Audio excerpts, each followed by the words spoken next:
Bulletproof Radio, a state of high performance. You're listening to Bulletproof Radio with Dave Asprey.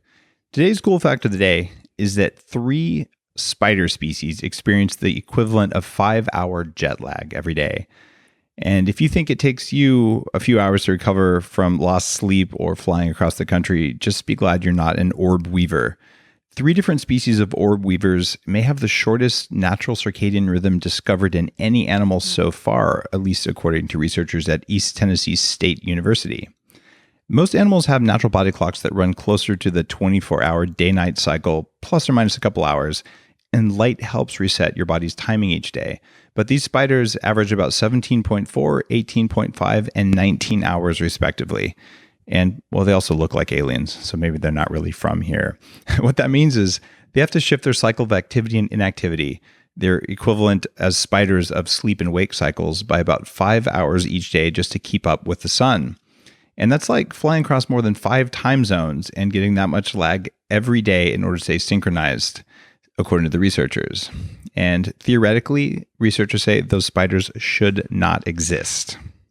As far as the researchers know, the short cycle doesn't seem to be a problem for those spiders. In fact, it might even be useful. Since they become more active at dusk and begin spinning their webs 3 to 5 hours before dawn, they can avoid predators that hunt during the day, which may explain why they're that way.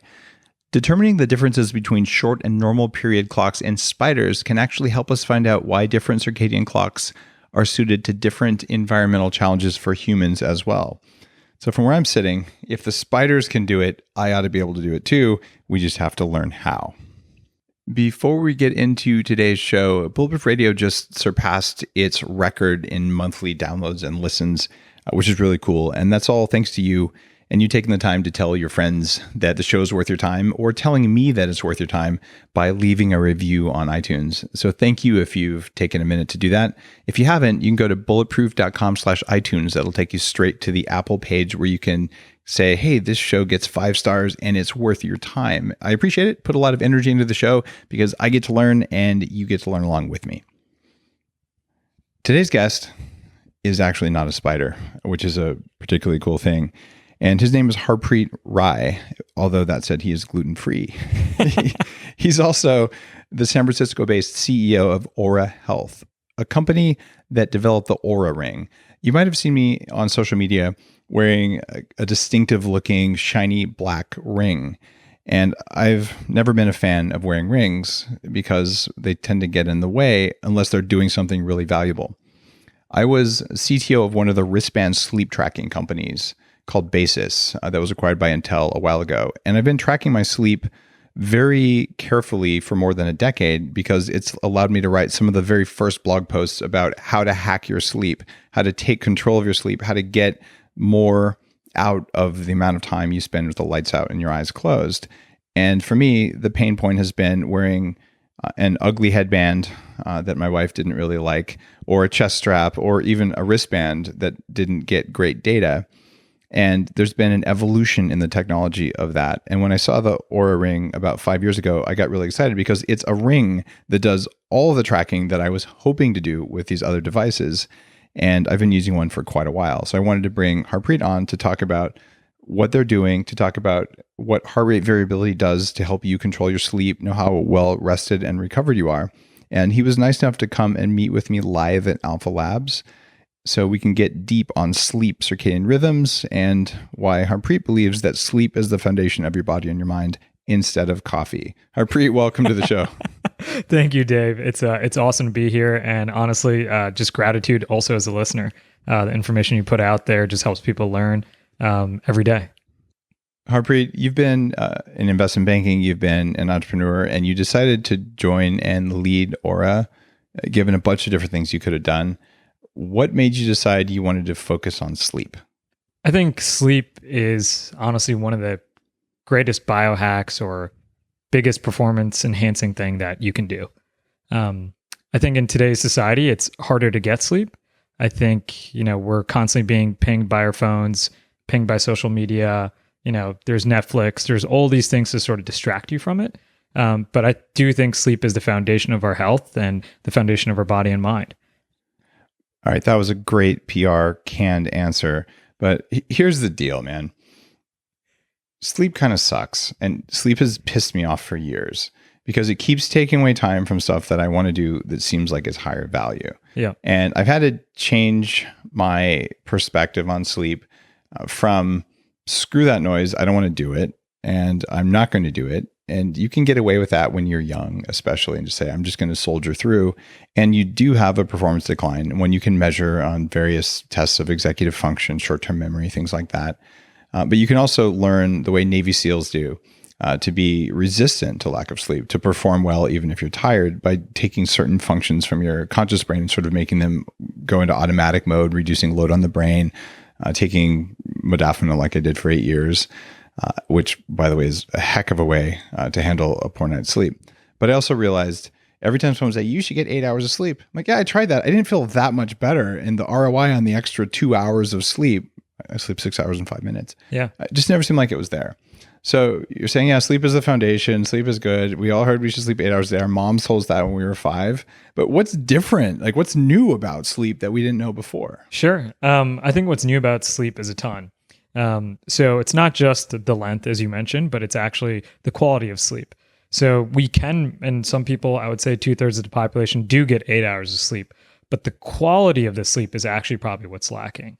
And I think it's this quality of sleep that we're learning more and more about as a society. You know, how much deep sleep do we need? How much REM sleep do we need? What do those two different things even do to our body and our mind? And having information on sort of seeing, you know, the different choices you make during a day, you know, what time you eat, when you have that last cup of decaffeinated bulletproof coffee can have an impact on your sleep. And so I think learning how, you know, you decide to make these choices on when you exercise, when you eat, what supplements you take when, which supplements are the most effective, a lot of these things can be reflected in your sleep and the quality of your sleep. I found that they're really highly individualized.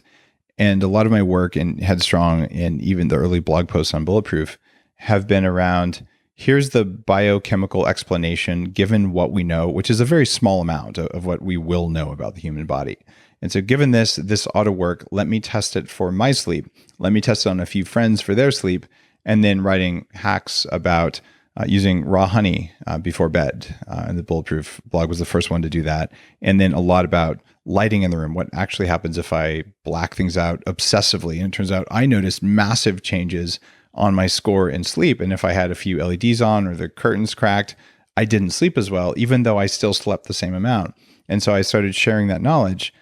But this was from the perspective of, you know, a biohacker. You've got a substantial amount of data. Can you disclose how much data you have in the Oura database on sleep? Oh, we haven't disclosed that yet, but Come on, just do it now. I actually am trying to think because it's, you know, the numbers are growing every day. Yeah, you can ballpark it. You know, the company started 5 years ago, and our Gen 1 ring, you know, some of the first shipments probably have made 2.5 to 3 years ago. And so, you know, the amount of nights that we have seen cumulatively on, you know, what we consider pretty highly accurate data, has been tremendous over the years. It's got to be hundreds of thousands of hours. Oh, yeah. Or millions. Tens of millions of hours. We haven't disclosed how much, and unfortunately, I'm not going to disclose it today. But I will say, you could. You're just not going to because you lack respect for Bulletproof Radio. No, it's not. It's not. It's not. I'm just teasing you. No, I think we will actually be releasing a lot more of this data and actually sharing the data from different cohorts of people. And frankly, even one of the things you brought up in the past, trying to show sort of tags of people and certain things that they're doing in their data. So you will be seeing this self manifest, seeing these thoughts, you know, manifest itself in something in the Oura community. And that's going to be, you know, coming soon. I just don't want to spoil it for everyone. I totally get it. So based on the data, who sleeps better, men or women? Oof, actually, mostly women. So women have an unfair advantage for sleep. I don't exactly want to say that, but yeah, the data would indicate yes. Okay, why? You know, look, I think a lot of it has to do with just, you know, the type A personalities we probably have in our database. We do have more men, so that probably skews the data. But I also think, you know, men are probably drinking more. They're probably eating later. You know, I think they tend to work sometimes way late into the night, which can disturb their sleep. Women do those too, but we just don't see it at the same numbers. You I would actually ask you, from all your experience in tracking sleep over the last, 10 years, 10 plus years, why do you think men sleep poor? I don't know that my experience is that men sleep more poorly than women. You have more data than I do, but I find sleep problems are very different. So you don't see nearly as many men who say, I wake up between 3 and 5 a.m. and I can't go back to sleep. Yeah. That tends to be a problem with women. Sure. Right. And that is usually a blood sugar regulation issue. And it can actually change based on monthly cycles. Yeah. Right. And then women tend to be negatively impacted by long-term unending ketosis or intermittent fasting every single day instead of doing an alternating schedule the way I recommend in most of my books. And there, if your blood sugar crashes in the middle of the night, the brain says, well, I need some glucose here, especially if you have no ketones present, you didn't get a little bit of brain octane before bed, or you're not fat adapted. When you run out of energy, the brain says, okay, doing sleep is mission critical. And if I have no energy, the organism's at risk. I know a really fast way to make glucose. Let me secrete adrenaline and cortisol. Yep. And when you do that, it has the great effect of turning muscle into glucose. And there you go. Brain's happy. I got glucose. And you're sitting there going, why can't I go back to sleep? It's because you just got stress hormones to stabilize your blood sugar. And for more women than men, that trick of 1 to 2 teaspoons of raw honey, not cooked honey. And by the way, if you put raw honey in your hot tea, it's not raw anymore. So I'm just eat it on a spoon and do that right before bed and brush your teeth and all that. And that tends to solve that problem. Or for some portion of men and women, they can do collagen and brain octane. And that combination can be very calming. And this is because glycine, the amino acid in collagen, the primary amino acid, unlike muscle protein, can be calming and relaxing. At least I think that's why it works. Yeah. And so it's kind of funny. You can do that. And that's a bioenergetic problem. And there's also, depending on kids, if you have mommy brain, guys don't normally get this. And so if you have young children in the house, Mother Nature wires women to wake up at the slightest sound because it could be a tiger eating your baby.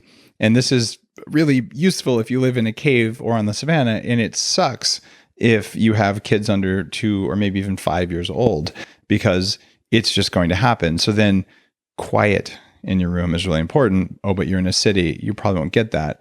So then I recommend tracking your sleep so you know how many times you're waking up that you may not notice. And there, of course, the Oura Ring is fantastic. And I also recommend things like Sonic Sleep, which is an app that measures the sound level in your room and then makes white noise based on the volume of level in your room. And then when you're in deep sleep or REM sleep, it makes changes to the sound to cause you to get more REM sleep and more deep sleep. And that's one of those, a couple bucks for the app sort of thing. Yeah. And I use that when I'm traveling, especially. So you do the same thing. And so that's another area where okay, what's going on with men versus women? Is it a noise thing? Is your brain primed because of hormones? Do you have some other dysfunction? Or maybe it's just bright lights, which I think affects men more than women, right? Yeah. Actually, that is one thing we have seen in our data, that men do tend to have, actually, it seems like more sensitivity to light. What we do find, though, from actually the women in our database is they tend to go to sleep at a more consistent time, ironically, than men. I don't know if it's that they're more maybe in tune with their bodies or listening to it more. And part of it just has to do with the demographic of our user. We probably have women that are slightly older and past their first child. So, they're probably just in more of a schedule. And part of the problem is we probably have, like so many listeners on this audience on the male side, men who are pretty focused, type A personalities, will work hard late into the night and wake up in the morning and work out. So some of it can always be skewed just by the data we have based on our user base, but there's tons of interesting, I think, correlations and tidbits that we'll be releasing in the future through the app. It's really interesting. A little bit more than half of listeners on Bulletproof Radio are women. Wow. And I would not have guessed that. Yeah, it's neat. On the website, it's, I think, 55% men, and on Instagram, it's 60% women. So we're pretty, I go to great lengths to talk on both sides, because biohacking is different depending on which sex you are. And even my first book was around fertility and pregnancy, Yep. Because we have common goals, which is how do we get control of our biology? And we saw the same thing with fitness trackers. And the Oura Ring does some movement tracking, all that, but the focus is on sleep and recovery, which is like you nailed that. Yeah. And in the early generation of the first Fitbit, the Basis wristband, where I was CTO, that was CrossFitters and marathoners and heavy duty athletes coming in first as early adopters. And I think for sleep tracking, we've all heard, oh yeah, you should get 8 hours of sleep. It turns out the data doesn't support that from big studies, but you should get quality sleep until you're rested and your heart rate changes. And I think that's crossed over from crazy biohacker early adopters into, wait a minute, if there's one thing I could do today in order to feel better, it would be sleep better instead of exercise more. Yeah. Look, I think the stats actually speak for themselves, right? 15% of the population works out on a weekly basis, but 99.9% of the population is sleeping on a daily basis. And, that sleep that you get every night, whether you're going to work out or not work out the next day, is going to have a huge impact on how you feel, how you perform mentally, emotionally, and physically. So I think, one of the reasons we focused on sleep too is that sleep ends up being a leading indicator, and sometimes activity can be a lagging indicator, right? If you get enough sleep and your heart rate variability is high, right, and you're in that parasympathetic state, you're gonna perform better in activity the next day, right? And there's numerous studies that actually show that. So I think trying to get people in this mentality of focusing on tomorrow today, right, by focusing on sleep first, right, gets you ready in this mindset for what's going to happen tomorrow. I would support that in my own experience. And it's really easy to say, Wednesday is when I've scheduled my heavy workout for the week. And if you've read the recommendations in the Bulletproof diet and all, high intensity interval training once or twice a week. So you've got it scheduled, you're meeting your friends, you're going to go do something that makes you cry for 15 minutes and then you're done. But if you got crap sleep the night before, you actually will be better off standing on the sidelines and cheering your friends on. Exactly. And taking it easy. Yeah. And that is not something that's convenient to schedule ahead of time. And if you thought you were going to get a great night's sleep and something, even if you don't know what, just jacked that up, you might wake up and say, oh, I'm a little tired, but I'm just going to shake it off. But if the data that I see on my phone when I wake up says, God, I didn't recover last night, even though I wanted to, and I'm just going to go whack myself over the head with heavy exercise today, it doesn't give you the return on investment in the time and energy spent exercising. Exactly. You're better off to get a massage. Yeah. Look, I think matching sort of load and recovery is one of the hardest things, or has been one of the hardest things for people to do. I think you're seeing this now in the pro athlete world, and obviously you know a bunch of people there as well, and they're starting to get smarter about, okay, football players had a tough game on Sunday. Does it really make sense for them to come back in? They were on the road, they had a game that went into overtime, they got beat up, and have them hit deadlifts the next day? Probably not. Their nervous system's fried, right? They're probably in a sympathetic state, right? Their circadian rhythm is thrown off by the travel. And so I think what you're starting to see is people realize that, wait, I want to break down that muscle. I want to work out hard, but the time to do that is actually when I'm most recovered. That's when I'm going to get the best ROI. I was really impressed when Nick Foles came on the podcast and talked about being a Super Bowl MVP, but his recovery stuff was at least as obsessive as what I do at Bulletproof Labs. And we even started the Bulletproof Upgrade Labs and spun it out as a new company because I think recovery is as important as exercise, and no one recovers without sleep. So you see pro athletes come in, even some of the WWE pro wrestlers like Nikki Bella, who's been on the show as well. Talk about a hard life. They fly to a different city every night, every other night, and have these incredibly grueling bouts, and then they're on a plane doing it again 250 days of the year. Yeah. You want a crucible for human performance and recovery. It's at those extremes where you learn the most data, and I'm helping Nikki with her recovery so she can be a better professional recovery artist, so she can be better in the ring. And it's fascinating because all of them, how do you sleep? And every single celebrity, pro athlete, it's jet lag, it's time zones. I need more sleep, or I need better sleep. So if they get their data, and I usually recommend to these types of people, you need to track this. It's not optional. Get a ring. Right. But when they get the data, what do they do with the data? What does anyone listening to the show who says, okay, I got a great night's sleep, what do I do with that? Or I got a crap night's sleep, what do I do with that? Like, what's actionable from this? Sure. I think that's one of the biggest questions in wearables. And frankly, I think focusing on sleep makes it a lot easier and understandable. So what we're seeing is actually some of these, we talk about sort of the pro athlete world, right? Their trainers are there helping them interpret the data. But I think we've made it pretty easy in the Oura app to look at it and say, hey, did I get a good night's sleep score? We give you a number based on all the different characteristics we see during your sleep, right? Looking at your REM sleep, looking at your deep sleep, looking at the amount of time in bed versus, the amount of time you were awake, how efficient you were. And, we will actually tell you that, hey, your sleep score is really good today. Today's a good day to push yourself, right? And actually get some activity in. Or vice versa, take today. I had to wake up pretty early to come out here to sunny Vancouver Island. And, unfortunately, because of that, I didn't get to bed early enough. I had a dinner meeting, unfortunately. And, I only got 6 hours of sleep, actually more like 5, right? And for me, it's like, okay, my readiness score is low. My sleep score is low. Today is not a good day for me to exercise because I'm actually probably going to do more damage. And, the science actually supports that, right? When we're getting less than 6 hours of sleep, right, our risk for injury goes up by over 50%, right? We know that if I'm not getting enough deep sleep, I probably don't have a high level of free testosterone that day, right? So I think we're seeing people take our data, take our scores, and adjust honestly how they train and what they do. And frankly, because of things like Upgrade Labs, right, we're starting to see people go and spend more time on recovery. Spend time doing hyperbaric chambers, spend time doing float tanks, spend time doing, IV therapy or even infrared light therapy. And I think as more and more of these things come out that help people actually recover, we're just going to see, that industry grow. I think if you look at sort of the sleep industry as a whole, it's now $40 billion, all the things that people are spending money on to help improve their sleep. And it makes a ton of sense, right? How you perform physically, how you perform cognitively, right, is all based on your sleep. What about weight gain and sleep? Talk to me about your own experience there. Oh, man. So yeah, I graduated college. I did study electrical engineering, hardware engineer. But I decided to go into Wall Street. It was 2006. It was just getting to sort of the peak right before, the crash in '08.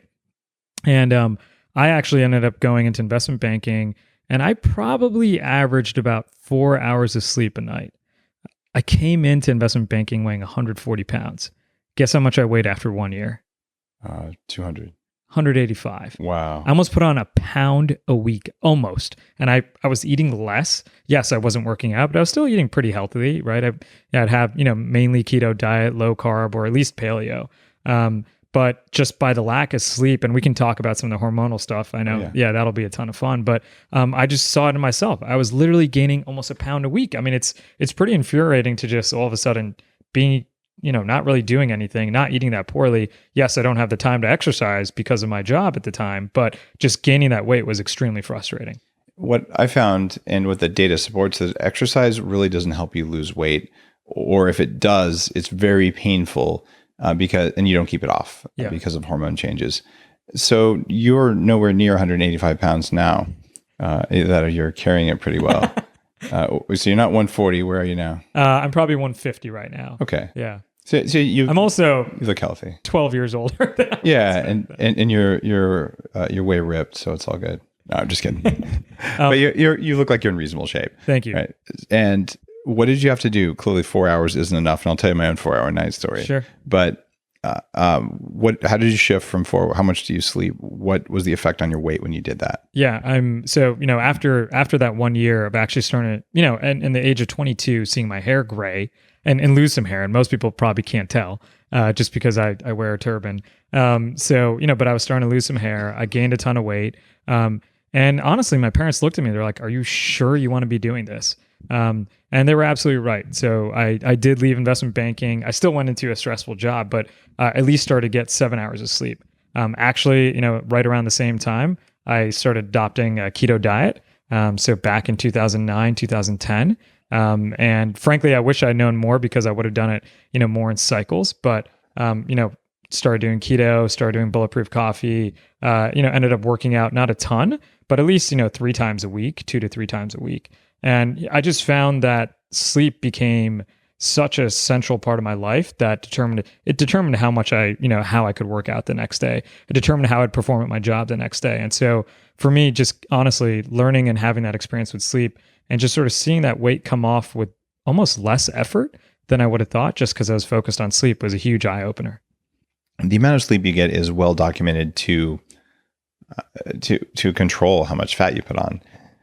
When I finally perfected the Bulletproof coffee recipe, I was just starting the company, and I decided that I would do an experiment. And I was really, frankly, still kind of angry about the fact that I'd weighed 300 pounds and the fact that I'd exercised every day, 6 days a week for 18 months, hour and a half a day, went on a low calorie, low fat diet, and still was fat and just fat and tired all the time. And I, when I realized I could lose weight eating a lot more food and feeling good, I said, I'm just going to do an experiment for the blog. My son had just been born, so this is a really good time to do a sleep restriction experiment. And I said, I'm going to eat 4,500 calories a day, sometimes 5,000, sometimes 4,000, but an average of 4,500, way more. That's about twice what my body needs at my current, at least my heavily detailed, quantified basal metabolic rate is 2,292 calories a day, or kcals I burn. So I'm eating a lot. And I said, I'm going to double my calories, but I'm going to eat the Bulletproof diet because I'm writing this book on it. I'm doing the blog on it. And I'm going to restrict my sleep to always less than 5 hours a night. And the goal is 4. Wow. And I said, well, and I'll use this extra time, even though I'm a VP at a big company, I'll put it into the blog. I'll put it into Bulletproof, into sharing all this knowledge that no one told me. Yeah. And I thought, okay, I'm going to gain 3 pounds. And the data is going to say I should have added 10 pounds. Therefore, calories in, calories out has some asterisks. So I stacked the deck against me. I took digestive enzymes to make sure I would absorb all the fat. And I was like, yeah, I'm going to gain a few pounds. And I actually lost weight. Wow. And was really surprised at this because it should not have happened, but it did. And I ended up continuing that for a long period of time. And that said, my telomeres are probably shorter as a result of doing it. Yep. But I did start what's becoming a successful company while I was a VP and a new dad. And it was a great use of time. And I felt energetic the whole time. There were times when I was tired and I just kind of power through it. But it's doable. And what I realized over the course of time, I wrote about how do you squeeze every drop of sleep out of that 4 or 5 hours you're going to get. And became militant about every little thing. And since then, I've been tracking my sleep reliably for the past 5 years. And I get 6 hours and 5 minutes a night of sleep. I think I have in the latest thing about 1,950 something days worth of data. Okay. And I was sort of thinking, all right, is this bad? But all my labs are getting better. I'm 11% body fat and my energy is really good. It's better than a lot of the people who I work with, or at least on par. And I'm getting older, right? So what's going on there? I frankly think it's everything you've done to optimize your whole day and everything you do before you go to bed. So I think part of it is, you're wearing blue light blocking glasses. Right? You're getting your body already primed to be the most effective when you go to sleep. You're doing things like a hyperbaric chamber, right? You're doing things like infrared therapy, both at night and perhaps even in the morning. Oh yeah. Right. So I think I live at the first Bulletproof Labs, right? Exactly. Alpha. So I think, what's great is you have found and discovered and brought all these different tools, right, to your audience on hacks that you've done to figure out how to optimize your sleep. So modern man has access to these tools. We didn't have access to most of this stuff, frankly, even 30, 20 years ago. Oh yeah. Right. So I think as more and more of these things get commercialized, access is available, right, through things like upgraded labs. I think you're going to be able to, people are going to be able to hack their sleep and get more and more efficient. And I think that's going to work for a lot of people. Everyone does react differently. Yeah. Oh yeah. I know you're a big believer in N of 1, as am I. And so for some people, 6 hours of sleep and doing all these things probably will help optimize the time in bed. And for others, they might find that actually, like LeBron James or Tom Brady, where, hey, given the high load that they have in their life, they actually need more. Right. So I think, people, the hard thing is, how do you know what's working? How do you know what part of your diet's working? How do you know if, honey is actually working for you before bed? And so you need access to that data to be able to see what's working, what's not. And, we designed Oura literally for this, for people to figure out, I'm in a, pretty, I would say, ambitious part of my career, right? I'm trying to, run a startup. We have most of our team overseas, right? So for sure, I think, I am probably getting less sleep on average than I used to, right? In the, years prior to this. That being said, the amount of things that I've learned and the amount of hacks that I've done as well, have helped me really get a good quality 6 hours when I get it. One of the blog posts that actually made people really mad in the early days of Bulletproof is, I might have chosen an inflammatory headline, but it was something like 1.2 million people prove that 8 hours of sleep is too much, or something along those lines. Sure. And I found a study where the data was collected in the 1980s. And it was so much data, they couldn't crunch it on 1980s computing. So they put it in a drawer, and someone found the data and crunched it on modern compute. And it was the first study that allowed you to have granular data to see the difference in outcomes over even a half-hour difference. And they found that the people who lived the longest slept 6.5 hours a night. And people who sleep 8 hours a night consistently die more than people who sleep 7 hours a night. Yeah. And of course, the conclusion that you could draw from that is clearly sleep less to live longer, which would be the wrong conclusion. But what I took away from that is that people who live the longest are the healthiest people. And the healthiest people require less sleep because they require less recovery, because they're not dealing with some chronic thing. They're just dealing with the stress of life, and they probably have healthier, happier outlook on life. Their anxiety levels are lower, and they're getting higher ROI on their sleep, or they have a lower burden before they need the sleep. So for me, lowering the burden was a big part of my practice there. And when I hear someone who says, I just can't get by without 9 hours of sleep, it's possible there's a genetic thing going on or something like that. But the more likely thing is you're sick and you don't know it. Yep. Or you don't know how to get quality sleep. Yeah. Look, I have a personal experience with that.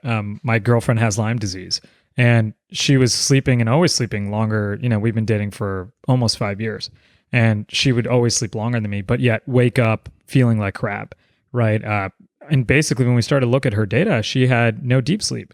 And we went and got a full sleep test done. We got it done at, I believe it was Cornell Wheel. So, great medical school. And what we found is actually she has something called hypersomnia, where she would fall asleep, really, really quickly, not actually fall into the correct, cycles of sleep. And even though spending 8 hours in bed plus every night, she woke up feeling tired. And you were right. It was because she was fighting something off that she didn't know about at the time. And so I would completely agree. I think it's a balance. Really what we're striving for at Oura is helping sort of balance this load and recovery. And that load can be sort of self-induced. It can be, working out really, really hard. It can be working till 2 a.m. every night, trying to run a few companies, probably like you've done at different points in your career. Or it could be actually that there's something, not right? There could be a chronic disease that you're fighting, right? It could be some type of, in this case, let's say, mold related, type infection. So I think having access to that data will let people sort of know, is there something else going on with me? How do you really know if you're sleeping better? Oftentimes it's really hard to tell, right? You're actually unconscious, right? When you're sleeping. So right. How do you know how you really feel? Most of us like sort of guess based on how we feel the next day. And I think, the Pittsburgh sleep test, right? It's done on the University of Pittsburgh, where that sort of qualitative assessment came in, has just been proven to be inaccurate, right? People don't really have good memory recall on how they slept. Yeah, you're just not going to be great when you wake up in the morning. Although I did find after a year or so of tracking my sleep with real data, I did learn how to correlate how I felt with the quality of my sleep. So I could wake up and say, based on how I'm feeling, here's what I think my sleep score on my Oura Ring would be. Yeah. And you can be reasonably accurate. Pretty close. Because you've learned. Yeah. What could people who don't want to go out and buy an Oura Ring do to more accurately gauge the quality of their sleep when they wake up? I mean, there's different types of tests you can do. I think, some people and have been doing this that don't have an Oura Ring will do a heart rate variability test in the morning. Yeah. For your users or your listeners who don't know, right, you put on a chest strap, you lay in bed, for 5 to 10 minutes, right?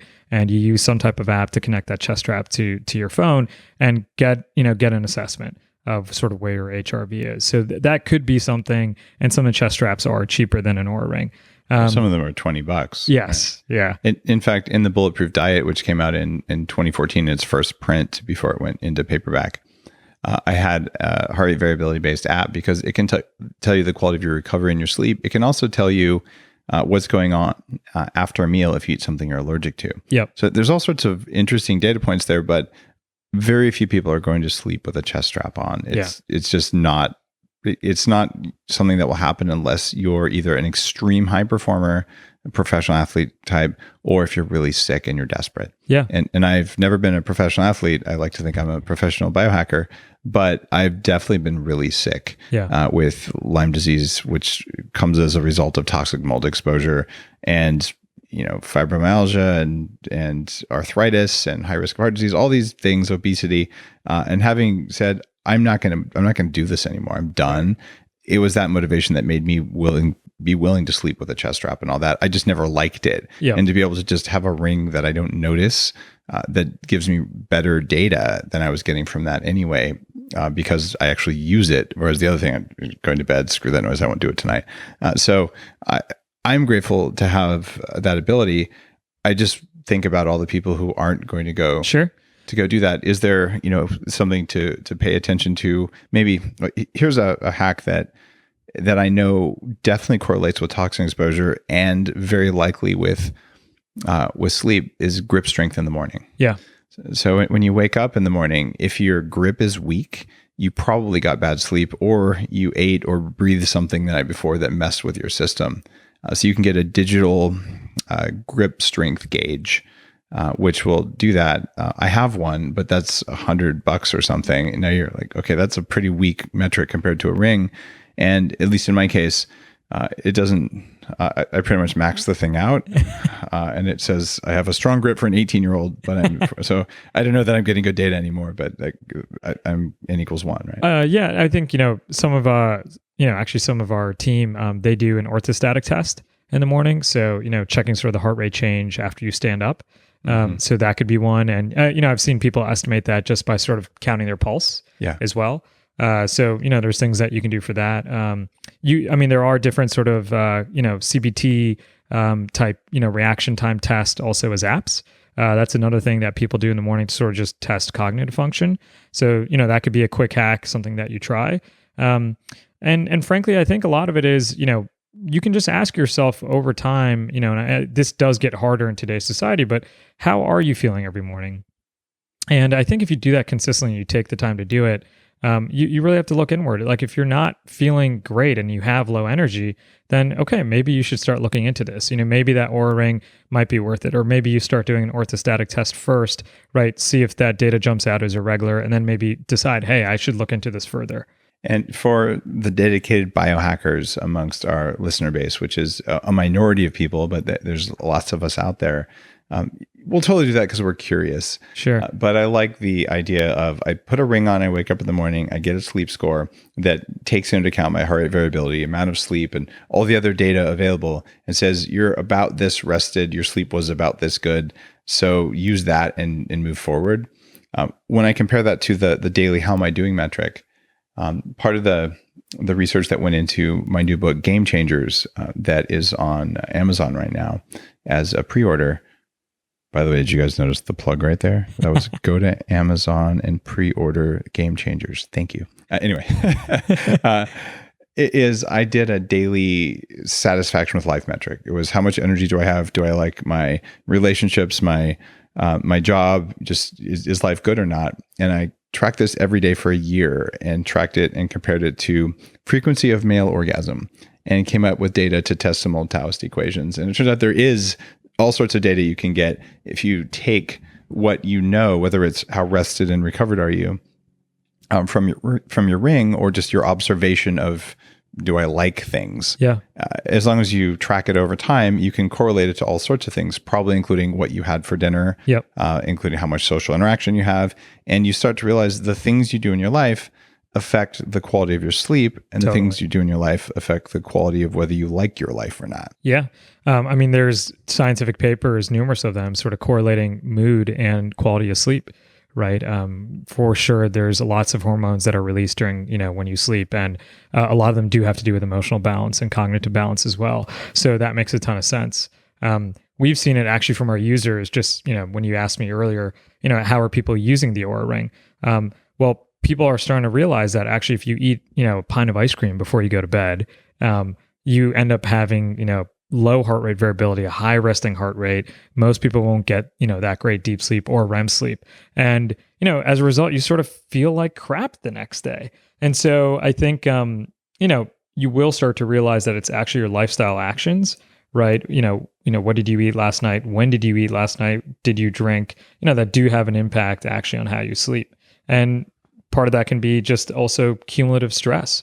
You could be in a stressful relationship. You could have a super stressful job, right? Where you're really not jiving with your boss. And, those things are going to have an impact on your sleep, and then vice versa. It's that unfortunate negative snowball that, if you're getting a poor night of sleep on top of all this other stress, then the next day is just going to be that much harder. It is definitely the case that eating after dark will screw up your sleep. And Sachin Panda, a friend who's a researcher at the Salk Institute, just wrote a book and was on the show talking about that. And I went into his lab and looked at rat retinal cells called melanopsin sensors, and actually saw them in action with PhD students and had a great time. And it's true. The time you eat matters, but if you got crappy sleep the night before, something that would not normally raise your blood sugar a lot will raise your blood sugar, because you can have up to a 50% decrease in your ability to handle something with carbs if you're sleep deprived. I think that hormonal chain that happens, with sort of not getting enough sleep and sort of your glucose response to food is insane. I think Sachin Panda talked about this, right? But for those of you, just quick 30-second summary. All right, your pancreas is responsible for making insulin, and what some of the research that Sachin has done has shown that actually when melatonin is released, right, the beta cells in the pancreas, right, are starting to go to bed themselves, right? So they're not going to be as effective, right, if you start eating something that's sugary, right, late in the evening or late at night. And, that sort of, again, starts this negative snowball. So you eat something that's poor, you have a high, glucose spike to it, a postprandial glucose spike. Then you get poor quality of sleep, right? And then that cycle repeats itself the next day. Two other hormones, right? Ghrelin and leptin. Ghrelin is controlling, your hunger, right? And leptin is actually controlling your satiety, how full you feel. The studies show that if you get, 4 hours of sleep, right, those hormones are working against you the whole day. So you then are craving more food. You eat that food, you have a higher glucose response, and you don't feel as full. So I think, as far as, your body is actually working against you when you're not getting enough sleep. There is a hack for ghrelin and leptin and the other hormone that goes with them, cholecystokinin or CCK. Yeah, I always forget how to pronounce that one. Cholecystokinin. I always miss the middle thing. And this is something I wrote about in both of my books, but if you get mild ketones, just 0.5 on a blood test, which is not full ketosis, it's enough to shift those so you have a reduction in ghrelin. So if you're really tired and you were to do something like brain octane oil that raises your ketone levels, you probably won't suffer from those hormonal effects as much as you would if you were eating pancakes for breakfast. Yep, totally. Even low carb pancakes. Now, I was able to use my Oura Ring and test the True Dark sleep glasses called Twilight Glasses. This is a company that I co-founded and funded, but a company that I don't run. And I've become so interested since all the sleep hacking that led up to the Bulletproof diet. And I've been wearing dorky looking blue blocker glasses since 2008.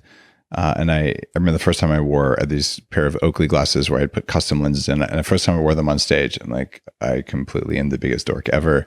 It was at a tech conference, not talking about biohacking. I was talking about computer hacking and big data and things like that. And the benefit there was I felt a lot better. My sleep quality went up when I wore these during the day under crappy lighting. But at the conference, I got about 10 times as many business cards because people recognized me afterwards because I was the weird guy in the orange glasses.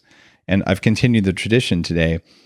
with True Dark, where I have the yellow glasses. It turns out blocking half the blue light during the day helps me sleep better, because if you block all the blue light during the day, you don't get a wake up signal, so your sleep isn't as good. Right. But the Oura Ring blew me away, because when I tested the very first prototype pair of the patented sleep glasses that True Dark makes, I doubled my deep sleep at night by wearing these dark red, it's 4 different layers of optical filters in the glasses, wearing those before bed for 1 to 2 hours. And yes, I looked like Cyclops or something. But when I saw the data, like, it's not just all in my head. This is what our understanding of circadian biology and melanopsin sensors, this is what we thought would happen. But until you actually do it, you don't know. And I actually use the Oura Ring as my data set to say, what does this do? And now we've done some EEG studies, and we've got some other data that supports there's massive stuff going on there. So for me, the Oura Ring has been something that's allowed me to fine tune my sleep and my jet lag protocols to the point I don't have jet lag anymore. I can fly anywhere in the world and I don't get it, but it's a question of, what do I eat when? Am I in ketosis? Am I fasting? Am I controlling my light exposure? Am I using the sleep mode supplement that I formulated for Bulletproof? Yep. And when I stack all of that in just the right order, I fly to Europe, wake up, I feel like it's morning, I do what I want to do. I haven't done all the blood sugar tests and all that stuff, but the deal is, do you have the energy that you normally would have anywhere you go?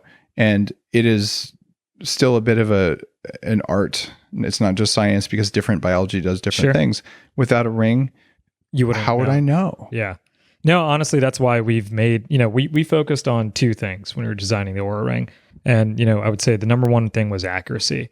So a lot of people ask us, sort of, why a ring? Why not just a wrist strap? Why not, a watch like, so many other people do? That's the main wearable form factor.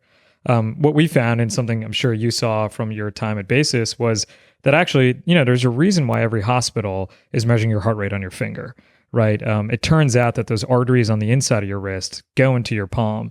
And, if you look at your hands, they're red often, right? And the skin is very, very thin. And sort of the net result is that pulse signal from your finger is about 50 to 100 times stronger there, than it is on your wrist where your watch sits. So that was one of the things that we focused on at Oura, was, picking the place where you could get the most accurate data. The second thing we focused on was actually something that's just easy to use, right? Something that's comfortable, something that people are going to do and not sort of get in the way. And that was another thing when we tested chest straps, when we tested things on your head. Oh yeah. They weren't attractive, they weren't comfortable. And as a result, people just wouldn't do it.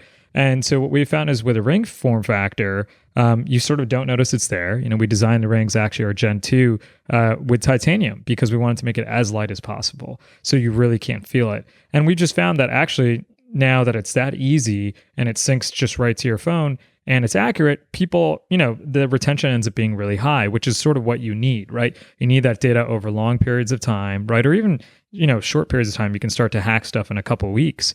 And it was those 2 things that we really focused on. And we think that's, paying off.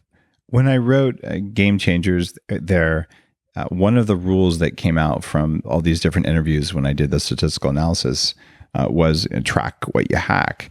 And it is something that saps your attention and your decision making to hack something in your biology. So you have all these contraptions that you can use that are difficult and take effort to track.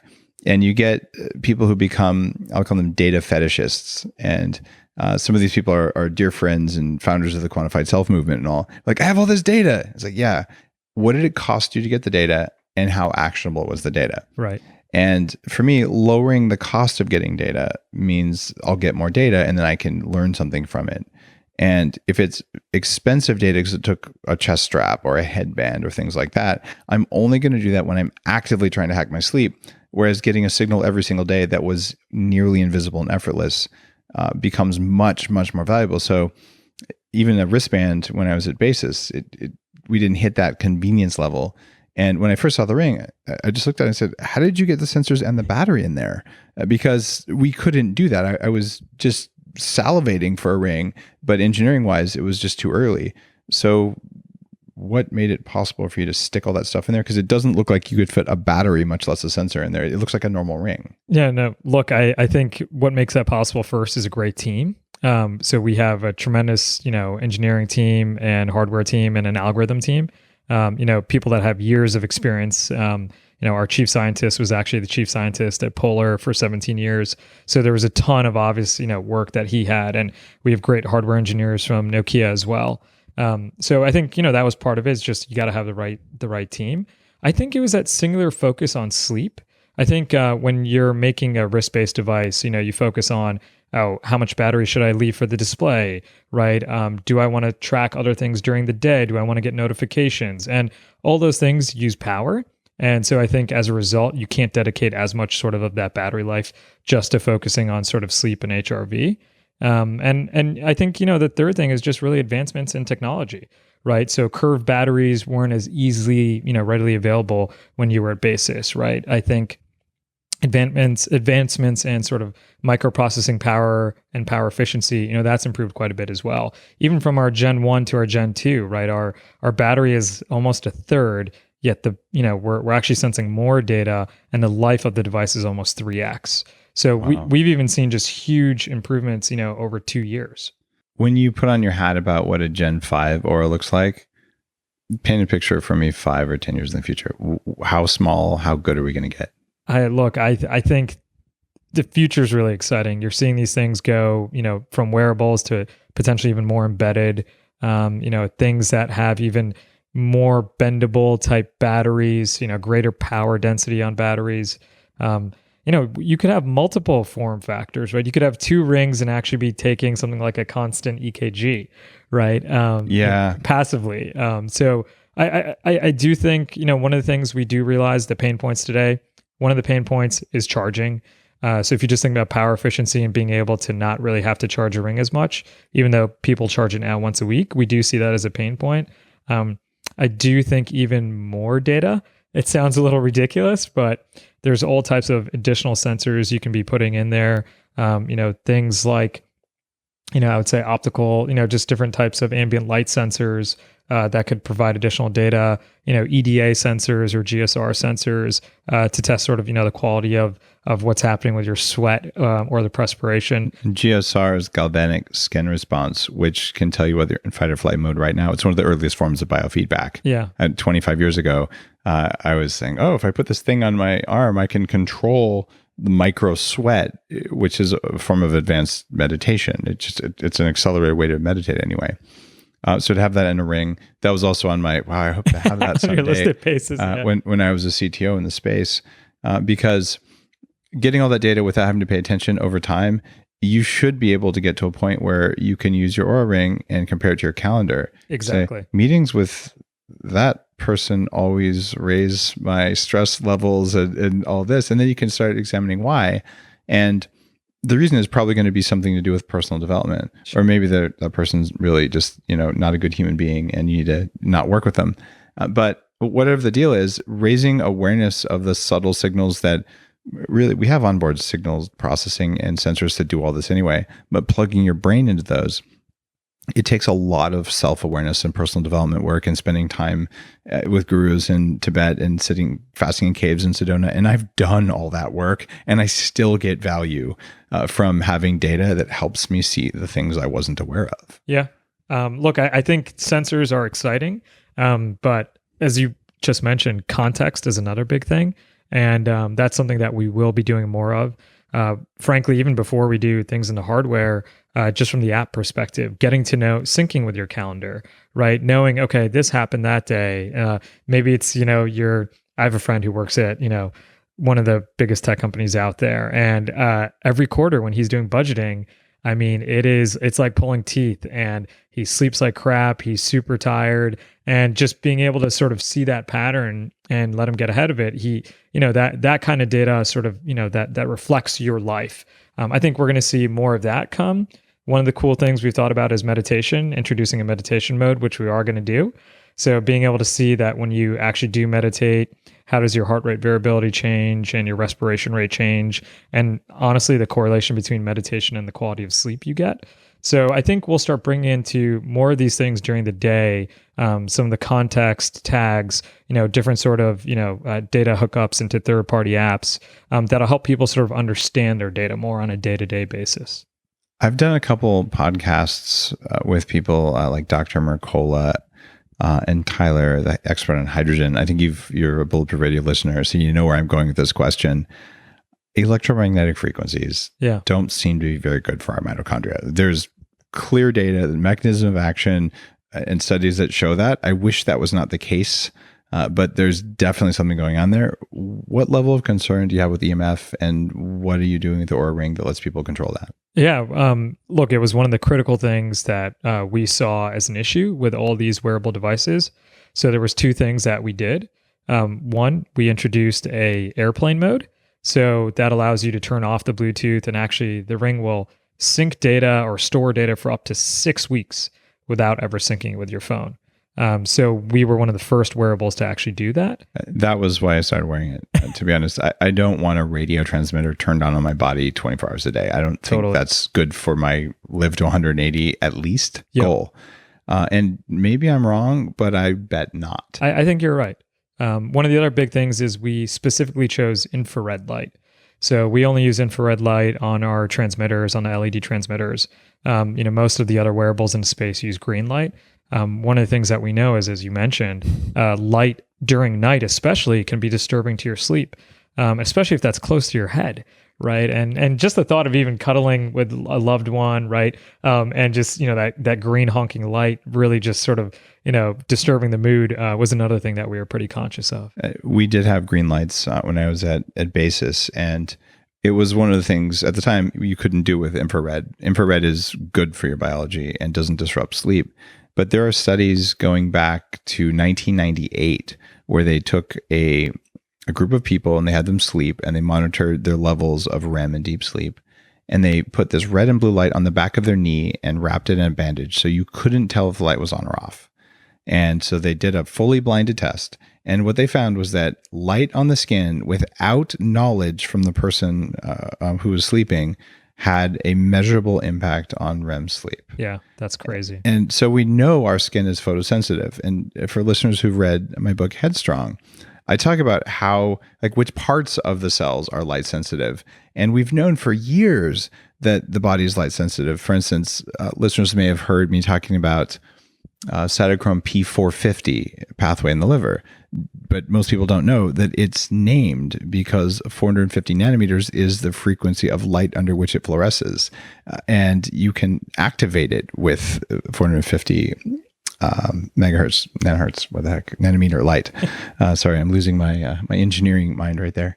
And what that means for me is I don't know the impact of bright green light on my skin.